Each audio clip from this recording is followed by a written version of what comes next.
up YouTube? This is Joseph Perrin here at Perrin Power Sports, and today we're going to be looking at how to install a clutch onto your Predator 212 engine or other small go-kart engines.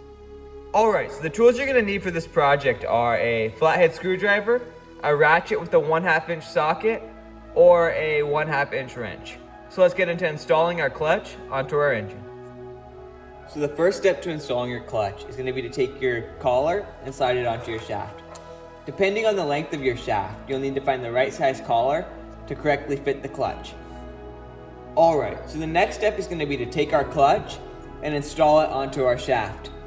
When you're doing this, make sure to line up your key on your clutch with the slot in the shaft.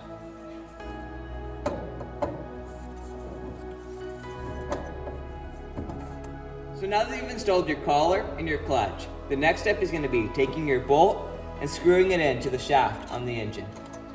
When you're doing this, you're going to want to take your flathead screwdriver and slip it into this little slot here to keep the engine from rotating as you're tightening it.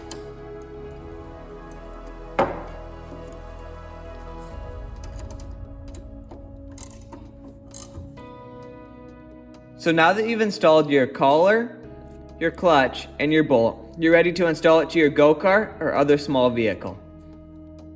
Thank you everyone for watching, and if this video helped you out, please consider liking and subscribing, and I'll see you in the next video.